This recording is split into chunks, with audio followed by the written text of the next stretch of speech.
Okay, you guys, I'm really excited for this episode today because we're going to talk all about decisions and decision making. And where we're coming from is two women that are almost 40. And we are going to share our experience because for one of us in the room, this has been a real work in progress. It really has. Mm-hmm. And sometimes that's all you can do. You know, if you have something that doesn't come naturally to you, to work on it and to figure out, okay, how could I become a little bit better at this so it's not a constant stressor? Mm-hmm. Because like we all know, at this age, with kids, with careers, with families, with sports, there are so many decisions to be made. And right before we jumped on, we were talking through that. Like we've heard over and over, women around our age, mothers can get very decision fatigued. And that there's huge decisions to be made and there's smaller decisions to be made. So we are going to talk about our experience. Abby has some coaching experience with this. And why don't you start us down the path? I really like what you wrote here about a good decision. Yeah, and it was interesting because when we were talking about this episode, I was thinking, I'm like, okay, there's been so much growth, personally, so much growth, but then where did that come from? And then where was the information from it? And in my coaching degree through Madison, we actually did an entire section on decisions because it's not something, if you're somebody who doesn't make a decision easily, if it's hard for you, first of all, I get it. And also you're not alone. Like there's a lot of people that have that fatigue and the inefficiency. Like that's the biggest thing. It's so inefficient. So when I was going through my notes, it was just so interesting because right away it just like popped back in of, oh yeah, that was the one-liner that really hit for me. Or, you know, this is something that I wanted to share with all my friends as soon as I learned about it. And the part was how to make a good decision. And it was interesting because the follow-up was a bad decision isn't bad. It isn't wrong. It just means that it's a lesson learned. But to make a true good decision, one that you feel really good with, you have to realize that it's with the best information you have at the time, because there's always going to be more information that's popping up. And it's so hard to look back and be like, oh, if I would have known that, you know, fill in the blank was happening, I wouldn't have made that decision. And I said that over and over and over again. And we'll get into it a little bit later because I'll let you go. But this one actually, I think, is the one that could truly help you with big decisions. And like the important decisions, right? Because some decisions can be made very quickly. What you're going to have for lunch, what your coffee order is. In 5 days, is it really going to matter? Probably not. Those are the things that you don't have to worry about in the future. I wish I would have known that the coffee was too hot at Starbucks that day, whatever it is. But the things that are really, really big, the really big decisions, you might be thinking about those 5 days later, 5 years later, and so on. So best information available at the time. Number 2, a regulated nervous system. So are you making this decision when you are frantic, when you're urgent, when you're under a time strain, and it's like, you got to make this decision right now? Where is the decision coming from? Because if you're making it and you're stressed out, you're probably not making the best decision for you. I think that this one is extremely important. I had an experience recently where people will really try to speed you up. And sometimes it's a fake deadline. Like obviously there's real deadlines and there's certain times where you have to make a decision by a certain date. Other times it really is either self-imposed or someone else is trying to impose and you're like, I'm not ready. I'm not ready to make this decision. I actually talked with a coaching client last night and the first question I said was, when do you have to make this decision by? And she literally said, there really isn't a time frame. I'm like, okay, so this isn't urgent. We can take some deep breaths. We can sleep on it. We can talk with our partner. That's going to be okay. Because it really, when you can feel yourself starting to get anxious and be like, I think that this is the right decision, that's when you know that, okay, hold on. If you were quiet, kind of like when we talked recently about when you're really worked up about a situation, and Abby and I both do this, you type an email. Yes. And you honestly, for us, we don't have the intention of sending it necessarily, but you have to get your thoughts out. Otherwise, what we can get into is you're arguing with someone in your head and you're like, wait, I need to get all of this out and on paper. That's what that feels like, because then the next day you wake up and you're like, of course, I'm not going to send this. I don't even know who wrote that email. Like, so that's with decisions too. It's like you want to come from a place where you really are going to sleep on it, make sure that it still feels aligned the next day. And that goes right into the third one, which is alignment with your values, because two people could look at the same decision and have a very different answer, a very different outcome based on what their values are. And even if your pros and cons list, I am a fan of pros and cons lists, but even if your pros list, for instance, is shorter than your cons list, if your pros list is full of all the things that you truly value and the cons are things that are just kind of okay for you, it still might be a good decision. So it's hard because some people are like, okay, this one, there's more things that say I shouldn't do this than I should. It's not really the number, it's how they align with your values. So it's like interesting because like we share so many different values. And if we looked at the same decision, some of them might be the same, but others we might weigh more heavily depending on who the person is. So it's also really hard if you're trying to make a decision with a partner, with your spouse, because you might have slightly different values. So that is difficult because it could be a good decision either way. But based on values, let's give a recent work example. Okay. So we are in this affiliate program and we have been doing really well in it. And so we have the opportunity to switch basically our tier goals. So what that means, if we hit a certain amount, a certain tier, then we get a bonus and then we get this. And so it came across Abby's plate to be like, okay, should we move our goals up? Here's the risk. Here's the benefit. We talked through it at length. Yeah. You're very scared to make that decision. Gosh, yes. I mean, even with the information, like I pulled all of last year's numbers. I compared them to this year's numbers. Like I looked at the year over year. I looked at, what could possibly be coming in. I looked at like all these different stats, pulled them all together. And it's really scary. It was really scary for me because it affects so many other people than just me. 2 other people. So many. I really told her, I'm like, because we talked about it as a team. And I said, Abby, I just have to tell you something. No matter what, this is going to be okay. No matter what, even if we make the wrong decision, I will not be mad at you. Like you did all of this due diligence. We looked at it as a team. We made the decision as a team. This is not going to be your fault should we make the wrong decision. And it's interesting because I just feel like you can't let yourself off the hook when you think you're most responsible for the decision. Right. Even though I was telling you like, there's no bad thing. Like, yes, of course, could we lose a little money? Sure. But we are going to make the best decision we have with all of this data for the past couple years right in front of our faces. Yeah. I mean, it brings us right back to when I was like trying to make the decision on whether to leave my career or not. And I can't talk about that. I have so much PTSD. It was months. And it was, should I do this? These are the good. I was saying the same things. It was just going in a circle. You're saying the same things over and over again. If you've ever made a really big decision, you're saying the same things over and over again. And I made the decision to go part-time. And literally, I think it was 11 days later, the pandemic hit. Yeah. And my entire team went part-time and no travel. Like I literally made the decision to go part-time with no travel, and the pandemic made it less than 2 weeks later that my whole team was all of a sudden doing the exact same thing I was doing. I was just getting paid half of my salary. So wrong decision at the time. Yes. Like I would look back and be like, that did not feel good. It did not feel good. However, if I wouldn't have made that decision at that point, I would have probably still been in that career. Like that then led to taking herself more seriously. Well, also if I may, it's really interesting because, when you have the hindsight, but I'm like, well, you could have made that decision 6 months earlier because we were talking about it for 8 months. So you really could have been 6 months ahead of the pandemic if you could have made a freaking decision. So, but that brings up an important point because there's always revisionist history where it's like you look back and you're like, oh my gosh, that was the wrong decision because this, and this. And it's like, well, yeah, but you didn't know there was going to be a pandemic. That was the first one we've ever lived through. Like, how would we know? So, when you look back, I just think for myself, I just give myself way more grace than the average woman.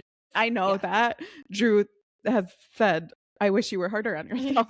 I'm like, I just don't get the point because you did what you did and you're gonna have to live with it anyway. So what's the point of beating yourself up about it? And I think that like you're gonna beat yourself up so bad that you're never gonna make a bad decision for the rest of your life. Never make the mistake again. In the future, Abby, make sure that you look at this possible scenario of a possible viral pandemic happening to maybe happen in the situation. No, and it's that is really hard. Like it is really hard because there are things that are always going to pop up, even with your really big decisions, even with ones that you have at nauseum have done all the pros and cons, all the stats with. It's still going to happen. It's still going to happen. Okay. So we are going to move into the part of the episode where we're going to give you some real life examples and just talk about the things that really help us to make the decisions. Okay. So one thing that has come up in my life is that Drew and I made the decision, this was over a year ago now, that we were going to build a house.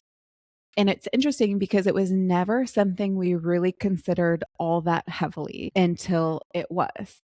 So we weren't thinking that we would build a house. We had been looking at houses to buy for a long time. And it was one of those things where it was almost like if the perfect house ever came up, like we would consider it. And we kept looking and we were super patient and we always knew we are so lucky to live in our current house. Like no matter what, there's no bad outcome. Like if we stay in this house forever, we are so lucky and we will be happy here. So we really came to it as a place of like, there's no bad outcome. And I think that that can really help in decisions when you just sit back and you think, okay, this is a big decision, but at the end of the day, there's no bad outcome. It's really interesting because Drew and I obviously have very different personalities. He's very analytical. And so he made a spreadsheet. It was hilarious. Like I showed it to Abby. It was a good spreadsheet. There was 4 houses that were in the mix. Our current house, there was this dream house that we both toured, this other ranch, and one other one that was an older house. And he had weighted every single like curb appeal, and it could be scored 1 through 4. He scored all of these houses, and then just like everything you could think, west facing view, like everything was on this spreadsheet, and that's how it helped him to make a decision. But for me, and Abby and I have talked about this on the podcast before. For me, one of my big values is that to always be financially stable and financially healthy. So for me, when we're making this decision, I need to know that everything is going to be okay. And what that looks like is I do want to run over all the numbers, like what this looks like. And I also, even though I'm very glass half full, I like to talk about worst case scenarios. Mm-hmm. Like, okay, if you lost your job, what's the plan to pay the mortgage? You know, yeah. We really have to sit down and talk about that. And I need to know that everything is going to be okay, even if XYZ happens, because that helps my brain to feel safe and to feel like I can make this decision without feeling scarcity mindset or without feeling fear-based decisions. Like I like to have all the information, so much so that it's right in front of my face and I really can't argue with it, because there is, you know, being married to Drew, one thing I really like is there is a plan B, a plan C, a plan D. So he really helps to ease my mind when it comes to big decisions and how they impact our family financially. So that's one for me where I'm like, I need that. When Abby and I are making financial decisions within our business, same thing. Mm-hmm. I'm like, I need to see every number that we're talking about. I actually need to see it on paper and we can talk through it so that we can make our best decision. Yeah. And so when you're thinking about the worst case scenarios, are you doing things that are unlikely to happen, but things that are actually realistic? Absolutely. I mean, people lose their jobs all the time. Mm-hmm. So it's like, okay, what happens if like we own a business? So we couldn't really like lose this necessarily, you know? We just have all these different revenue streams. There's so many on purpose, like a little bit of childhood trauma with that, but like we like a lot of revenue streams for that reason. But like Drew is in corporate America. Right. I mean, I don't think any corporate American probably feels like they're 100% safe, you know? So yeah, like could someone lose a job? I think that's plausible. You know, could one of our affiliate streams change the way that they pay out? Of course. So I do like to have those questions answered to make sure that there is a plan in case something happens. Because I just think I've lived through financial stress. When I was young, I was in my 20s, and it's true. It impacts you. You know, your heart beats faster. You get sweaty palms. It's scary to have financial stress, to me and to a lot of other people. And I know people are experiencing it. So if I can keep myself from that, it is my lifelong goal. So then for you, do you think it's easier to make a lot of smaller decisions than those big, costly decisions? So I think that decisions come pretty easily to me. Mm-hmm. Like I've always been a decisive person. I mean, people in high school are calling me decisive, you know? So I do think it does come naturally. I think the idea that if I make a wrong decision, it's not like I'm like, oh my gosh, Amy, that was so dumb. I'm like, okay, whoops. I wish that would have worked out differently, but like, it's okay, is my mindset. But you know, from working with me that like, if you ping me with a bunch of decisions I don't care about, that's what I don't like. And so I think a lot of moms experience that where I'm like, Abby, I'm not talking about this anymore. I don't care if it's I don't like a lot of really small decisions that Abby or Drew are bringing to my plate, but they both have the type of personalities where they really do like to do that. But you've gotten so much better. When we first started, she would come to me with a checklist of 10 things because she wanted to hit me all at once, which was nice because we're trying to like batch work. But I was like, some of these you don't need. I'm not your boss. We're co-founders. So I need you to be able to make some of the decisions so we don't have to talk about every single one. And I think that's so key in a relationship too. Like when you are with your partner, what are the decisions that just they can handle? What are the decisions that just you can handle? What are the ones you actually need to bring together? And Kyle and I have done a really good job of separating those ones out. We were talking before the episode. He does vacations and sports, and he literally takes those start to finish. If he needs me to chime in on something, he will.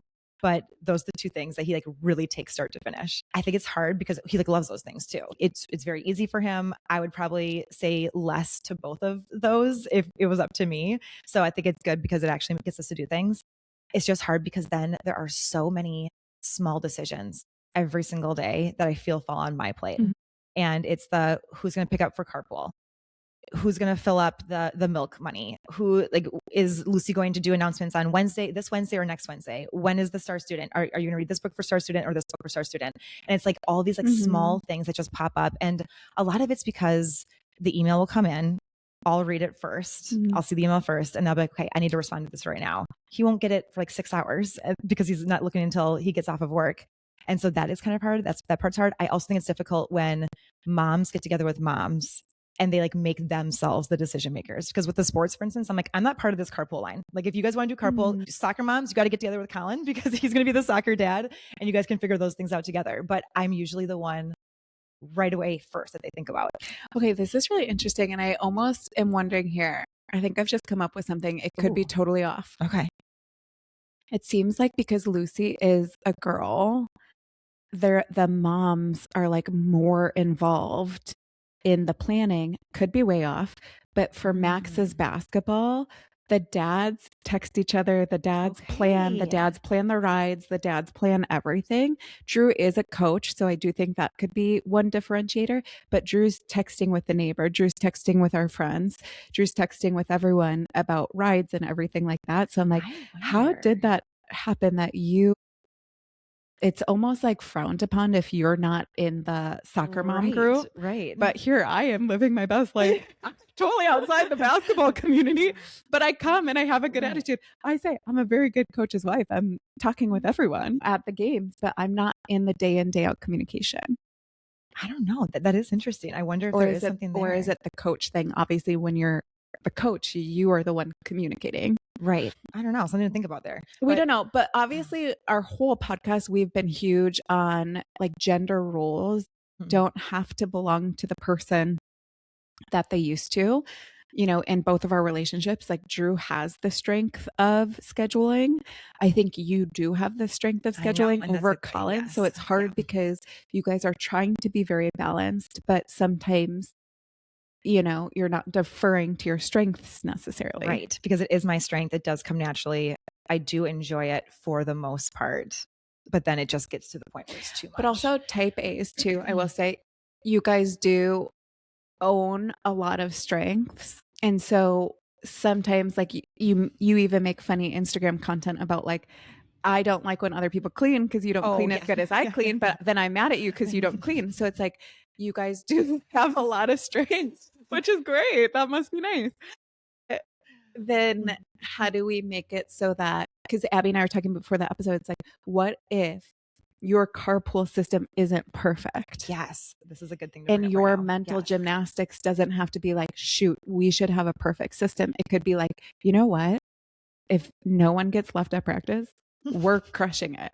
Yeah. Because where this comes from is if there's a system that I can make ahead of time and spend a little bit of time ahead of time, a lot of time ahead of time making, then every single other week is going to be easier. And that's how my mind works. If I can do this ahead of time, if I can make the drawer really good, if I can make the pantry really good, if I can make the carpool line really good, whatever it is, then in the future, my life's going to be easier. And I love that feeling of like doing the work now to make the rest of my life easier.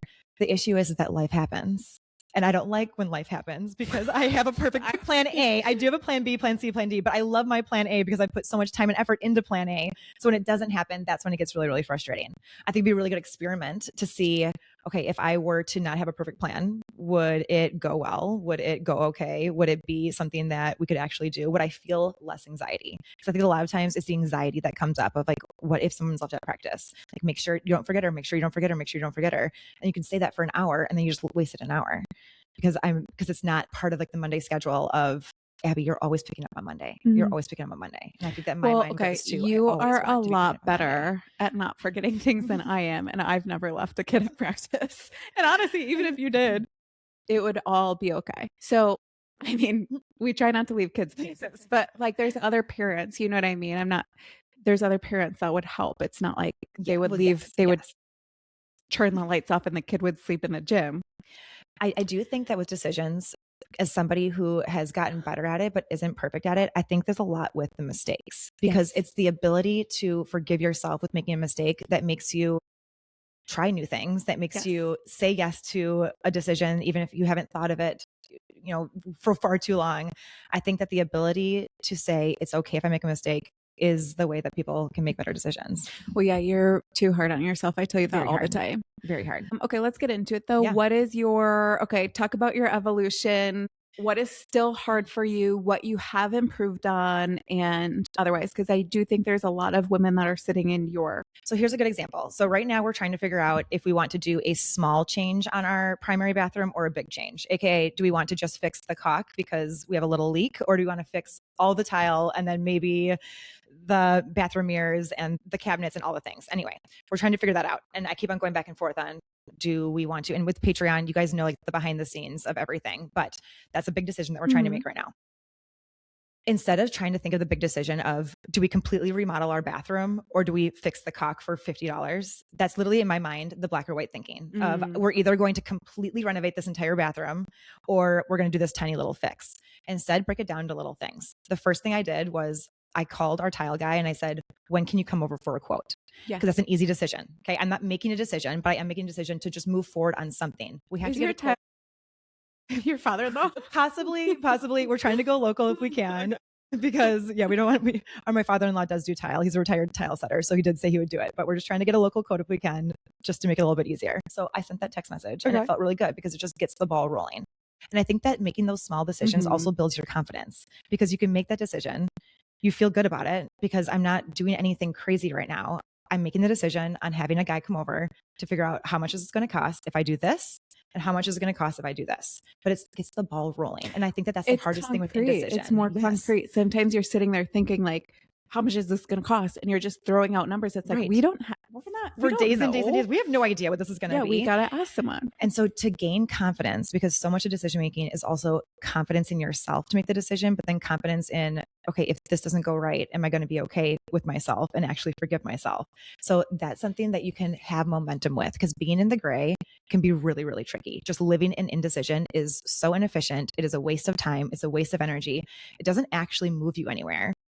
Making a decision, not making a decision is actually making a decision, because you're not doing anything. You're staying stuck. And that is such a hard place to be because you don't do anything with that.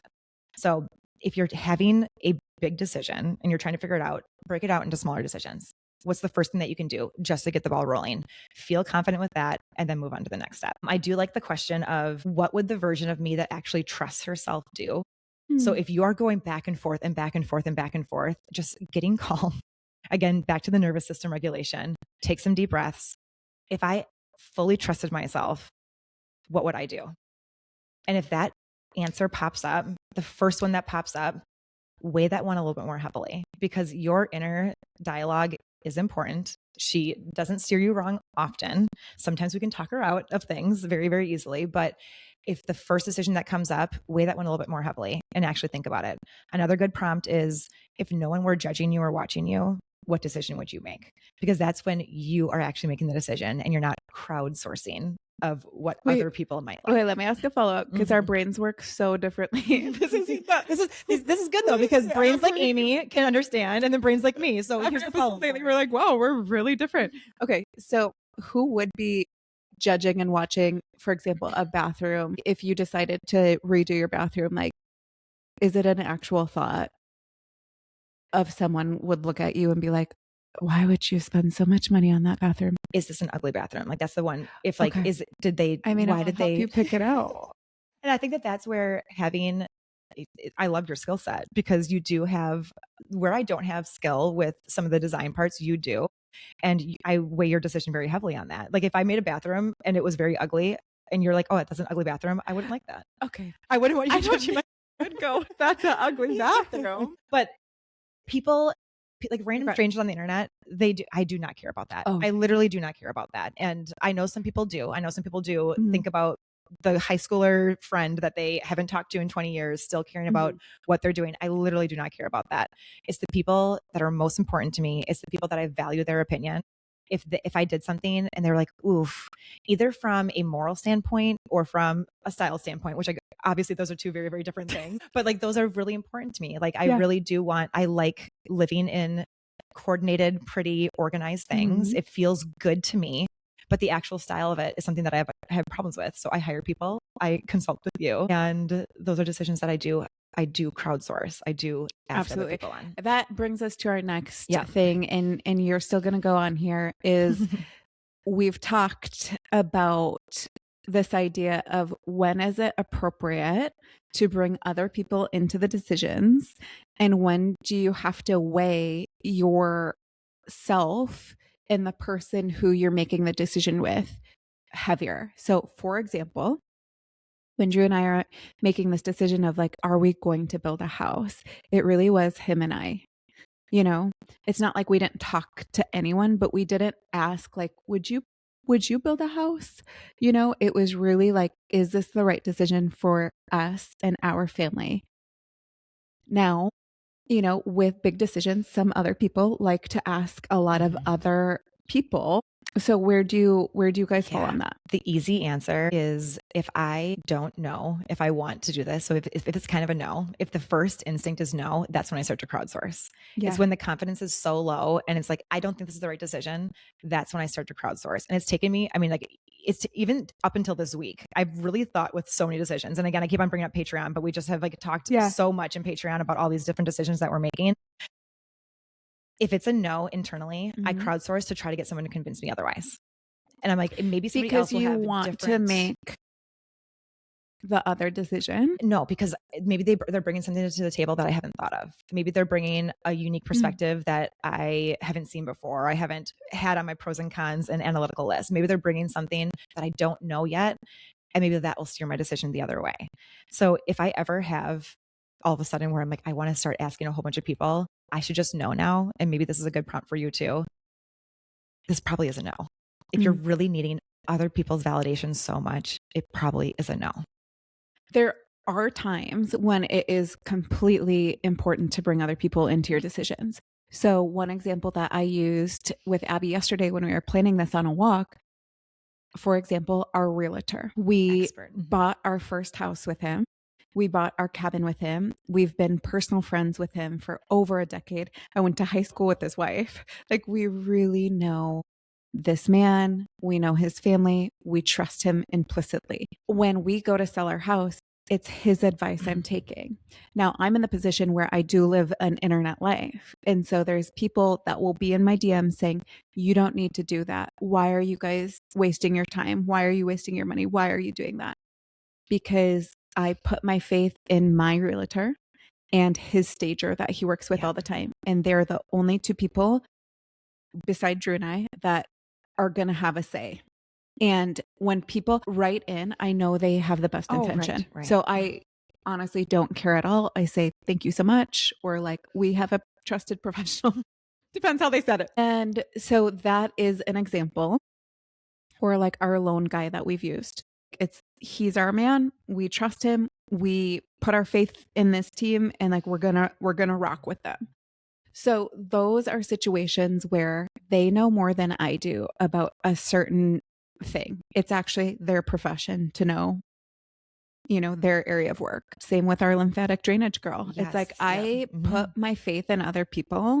I don't have all the answers, and I'm going to lean into my professionals and I'm going to trust them. And I'm not going to go, obviously, second opinions can be important if you're going through a health thing, whatever. For the real estate thing, I really feel like he's my man. I'm going to listen to him. Of course, there is a different real estate agent that would do it differently. And that's awesome. That probably works so well for her. This is what works so well for him and his team. So that's kind of where I think it's really helpful when you trust yourself. I think it's really helpful when you trust your professionals enough to not second guess them because they've given you proof of concept. They've given you successfully bought houses in the past. They've given you reasons to trust them.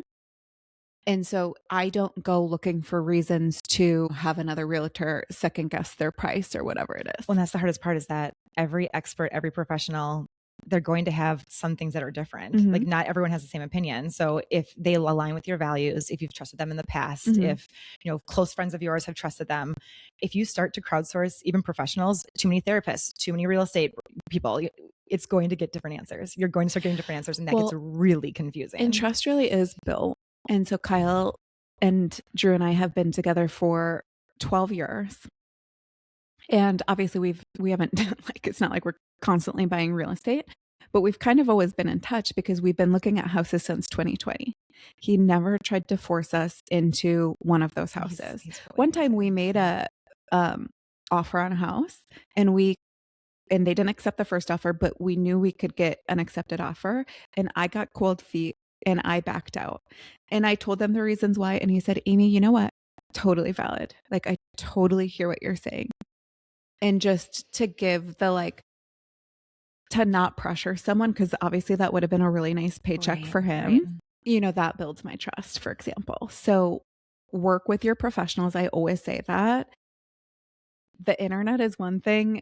A professional that has experience in the thing that you really need advice is another. Yeah. Also, I think about this with making any kind of decision, and this could be small decisions, but it's probably going to be bigger decisions. If you are hemming and hawing on what the final outcome is going to be, are you worried that you're not going to be happy with the decision either way? Like if you stay, are you not going to be happy because you're obviously trying to make change? But if you go, are you not going to be happy? And my follow-up to that one is, are you actually happy with yourself? Like, are you going to change anything when you move to that different house, when you get that different bathroom, when you sign up for that new hobby, whatever it is? Because I think it can be really, really tricky if you aren't trusting yourself, you're not happy in your own life, and you're trying to run away from something by making a different decision. Okay, so I have a super deep question for you, and we're going off script here. Is, do you trust yourself? I trust myself in many things, but not in all things. Okay. I was trying to figure out, in preparation for this episode, when it started. I think a big chunk of it started when I got my Hashimoto's diagnosis. And I think one of the reasons is that I would do the same thing over and over and over again. And some days would be great. And then all of a sudden I would still be doing the same thing and I would have a really, really bad day. And I would go into a spiral. My health wouldn't. And so I'm like, I thought I was doing things right. Yeah. I thought I was doing things right. And so I think that a lot of it changed with that part of it. I was trying to think back in my teen years. I think there was probably something that happened when I was much younger and also in my teen years that also probably were just really, really big parts of it. But it is really hard when you're doing things right, when you're doing things normally and you get two different outcomes from doing the same thing. Well, to be fair, I do think it started before that. No, it did. It did. The last I was going to say so much that harder. I do think if we can work on ourselves to get to a place where we do really trust ourselves most of the time. I trust you with my life. So what the hell are you doing if you don't trust yourself? If other people can trust you, trust you. I do think it's just one of those things where you're like, okay, I do have to work on this. You know what I think it is? I think I trust myself. I'm always thinking that there's something better. Yes. That's what it is. I trust myself, but I'm like, oh, but this is really good. But what if there's something better? What if there's something better? And then we talked about that. We talked about that yesterday. And I said, the thing about me is that I know there's something better. That doesn't bother me. That's the difference between us. We built this house on this lot that we found. It checked enough of our boxes. We know we're going to be really happy there. We know the reasons we got it. Is there going to be a better lot that comes up? Absolutely. I'm planning on it. Of course there will be. But it's going to be more expensive, but it's going to be later than we wanted. whatever. It's not next to some of our best friends. So there is going to be something better most of the time, I think. I mean, if we're just being honest. But then at what cost? Can you live with that cost? Mm-hmm. And I think saying the best you can, the answer to that would be really helpful. Yeah. I did see this one note that we still have in our paper that I do want you to talk about, because our friend Cara Lowenthal, and we actually get to see her in person a couple times soon here. She had this saying, and I think this one's really important. Yeah. And she talks about your level of acceptable error. And so we were talking about mistakes before, and she just speaks so well on this. She's also somebody who's had a lot of work with decisions, black and white thinking. So she understands it. She's body image. Yes. She's a master coach. So she's coached herself through a lot of these things, and she's coached thousands and thousands and thousands of people through these things. But this acceptable error rate is this idea that, okay, let's say you want to make the right decision every single time, and you make 3 right decisions, and you're so proud of yourself because you made these 3 right decisions. Well, would it be better to make 100 decisions, but to have 25 of them be right and 75 of them be wrong? And when I heard that, I'm like, that's terrifying to have 75 of my things be wrong. But she's like, but if you focus on those 25 being right, 25 decisions being right, and learning 75 lessons over and over again is going to be so much better than having 3 right decisions. And so much of it is just, it takes so much energy and so much time to make those 3 decisions without making any mistakes. So can you forgive yourself if you make some mistakes, knowing that you're going to make so many more right decisions in the long term? Right. Because I think what she's getting at too, and you've experienced it, and she talks about it, is analysis paralysis. Yes. So like you're sitting there not making any decisions, and you're stressed, you're tired, you're in a rut.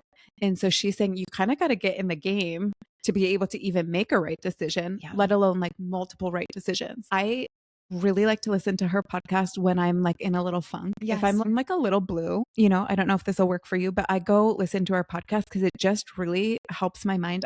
She's funny. She's so smart. And I just really enjoy her. So that's a little hack for you guys. But one of the last things we want to talk about. Can I just bring something up? Just a follow up with this one. And then this one also is really helpful with Cara, because she says, you've already made the decision that you're going to make some wrong decisions.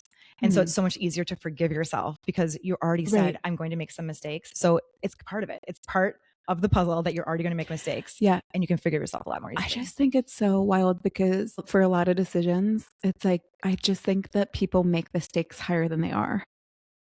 I think that's probably right. I mean, I know that I am. Like, as long as I married the right person and I'm financially safe, like, I'm good. I don't know what everyone's like.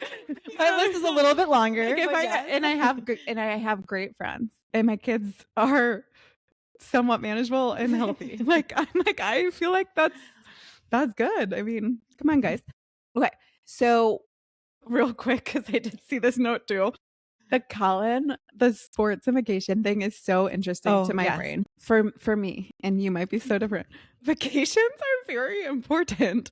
So it's like you're ending up in an RV going to Tennessee. And like, do you want that to be your life, or should you guys refigure? Should I maybe take the reins back on that one a little or bit? like a half a contemplation? Like, you pitch me 5. This is what Drew does. He pitches me 5 vacations and I whittle it down to like 2. Because like, 2 of them I could have been like, there's no way in hell I'm going there. Like, I don't want to go there, So anyways, that could be a note for you. As we plan our spring break. Tossing that out there, I think instead of deferring the entire decision, there's ways to make them more snackable. Maybe so we don't end up in an RV again. Yeah. We did say we won't do that RV again. We did both agree. We had that conversation last night. We both agreed that it was not the right time nor vacation for our family. But Colin was very, very excited about the idea of an RV. So we gave it to him. Okay. And then as we finish up more lightly, we felt like there's a couple things that we've each done in our lives that have just taken a little decision fatigue off of our plates. I remember when my kids were younger, and a lot of you are probably there, where truly this subject felt much heavier. there was a lot more to remember. I don't know if there were necessarily decisions, but like remembering to send the breast milk in the bag to do we have diapers? Do we have white? It just felt like a million things. I think it's a little bit less now, but I think Drew and I also have better systems. So one thing I did, this was back probably maybe 5 years ago, and I heard this on a podcast. I think it was on our podcast. I interviewed someone and I was like, you know what? This on a podcast. Yeah. Our guest was really good. Yeah. It was us. And it was just about, when you are in your closet, I just made mine so usable.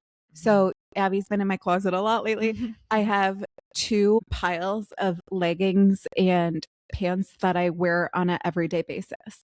And so they're right in the front of the closet. They're folded nicely and they are ready to go. And it has been whittled down to the ones I only would put on my body. Before I kind of had a little spending issue and other things. I couldn't really part with, my really expensive Lululemon leggings that were a bright color, which I don't feel connected to. But I couldn't part with them because I'm like, shoot, I bought those and they were $100 and I feel bad donating them or giving them to someone else.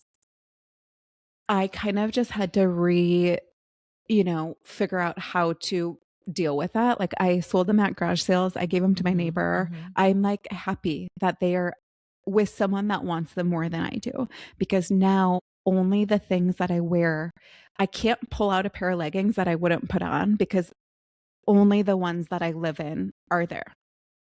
Ask me for an affiliate link because I do have a favorite pair. Same with my shirts. Right in front of my closet, it's all the shirts that I wear every day. You guys see us on the pod. I often have similar clothes on. They're the shirts I wear. They're the shirts I love. They're the shirts I feel comfortable in. Same with my undershirts. They're all right in the front there. Same with my sports bras. Only ones that I actually love and wear. All that to say, I think there's ways of simplifying your life. Maybe it's the same with your refrigerator and your snacks. There's no need to keep things that no longer serve you and get in your way, because what we all know is that clutter does a number on our minds, and our minds are already probably too busy. So my hack is honestly take the decision out of clothing, have it in a way where I pick one legging from here and one shirt from here and I'm all done. Like it's very, very easy. And it's interesting because I know a lot of people have a hard time spending $100 and then giving it away or donating it because it's $100 spent. But it's either $100 that you're going to be keeping in your closet and no one's going to be wearing them because you don't like that pair of leggings, or it's $100 that you've already spent. The money has already been spent, but you can give it to somebody else. You can donate it. Someone else can actually use it. And slowing down on your decision purchases, that's a different episode. But yeah. Just being like, okay, I make myself wear the things I buy right away. Or, if it's like a dress and it's not something that you're going to be wearing all the time, I have to have a couple in events in my mind where I'm like, I'm absolutely wearing this dress. Here's where I'm wearing it. I think that's a really good way of when you're clothing shopping, you really like something. This is what I'm going to wear it to. And then right away, it's like, yes, I want to wear it to this thing. This is perfect. I also do the same thing with seasonal items. Even if you want to keep them in your closet, I know a lot of people want to always be able to see every single thing. Putting them in a separate section so that it's not the front and center. So my swimsuits, my summer dresses right now, they're not front and center. They are tucked away. They are put away in a bin that's right at the bottom of my closet. I do the same thing with our kids' clothes, that they also have less decision fatigue, because it can be so hard getting ready in the morning when you have such a short period of time. You have multiple kids. Amy and I both have 3 kids to get ready. If they're also having decision fatigue with outfits, it just puts everyone back. Well, yeah. And editing their drawers, it's not, honestly, it's not that hard. It's every once in a while, you just go in, you check the sizes. Is this kid actually ever wearing this or pulling for this? Or because kids are like us, like they have their favorite, my kids have their favorite pieces of clothing. Everything else is honestly not that necessary. Right. I also think that meal prepping can be helpful. So if the decision fatigue of what's for dinner is like, oh my gosh, we have to figure out what's for dinner from now until the rest of our life. Having some meal prepping, or even going intentional grocery shopping of Monday, Tuesday, Wednesday, Thursday, Friday, or even just Monday, Tuesday, Wednesday. Like that's what we're at right now. We just do 3 days of it. Monday, Tuesday, Wednesday, we know we're eating for dinner. For lunch, we bring lunch in and we eat as a group. So we know what we're having for lunch. Every single person is eating the same thing. We make it together. It takes the decision fatigue out of it. And then with breakfast, I just alternate between 2 different breakfasts. And it's just helpful because if I want to spend a little bit more time, I make eggs. little bit less time, I make a really souped up Greek yogurt bowl. So it's an easy way to be like, hey, I know what I'm eating. I know they're filling. Yep. I know that they're not going to cause me to be hungry later. I know my blood sugar isn't going to drop. And it's just been so helpful for my mind with decisions, but then also for health. Well, yeah. And I think like, even if you can't get to Appy's like 3 days a week, like you have a plan, or you can't meal prep on the weekend, honestly, for us, it's like there's always something that's really easy and good to make. So our family honestly eats tacos a lot.